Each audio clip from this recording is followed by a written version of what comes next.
warahmatullahi wabarakatuh. Anak-anak, selamat datang di pembelajaran Bahasa Indonesia. Untuk pertemuan kali ini kita memasuki bab 2 materi tentang teks persuasif.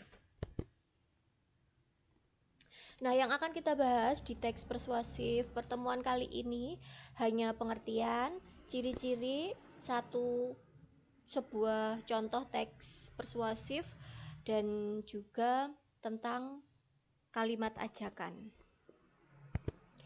Oke, yang pertama kita mulai dari pengertian. Nah, teks persuasif adalah bacaan yang berisi bujukan atau ajakan pada pembaca untuk melakukan sesuatu. Jadi kalau kalian sedang membaca sebuah teks, kemudian kalian merasa diajak atau dibujuk untuk melakukan sesuatu, berarti itu dinamakan teks persuasif. Ciri-cirinya diantaranya: 1. Konten tulisan merupakan kalimat-kalimat ajakan. 2. Penulisannya disertai data, argumen, fakta.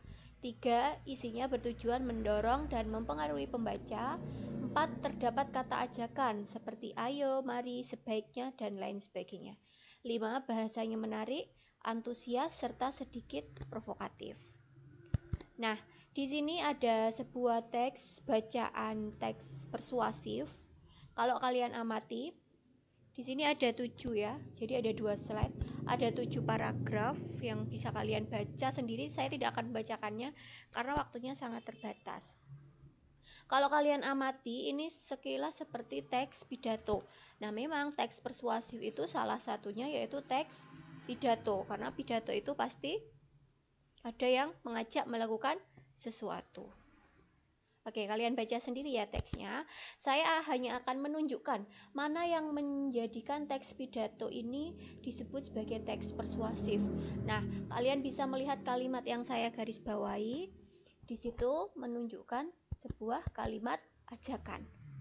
Kalimat ajakan tidak hanya ayo ya, ayo hendaknya, tapi juga bisa diawali dengan kalimat negatif.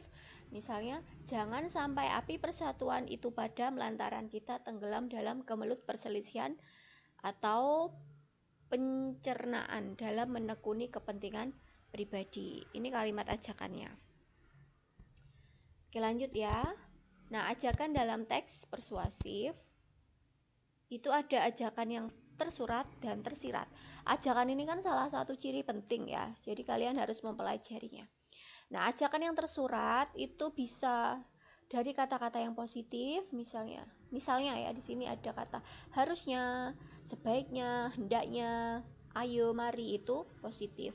Kalau diawali dengan kalimat yang negatif, misalnya diawali dengan kata jangan, hindarilah, dan lain sebagainya.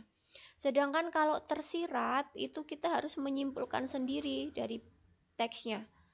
Jadi kalau tersirat itu kalimat ajakannya tersembunyi di balik teks-teks yang ada di situ. Nah, cukup untuk materi hari ini. Saya sampaikan terima kasih atas perhatiannya. Jika ada yang ditanyakan, silahkan menghubungi saya.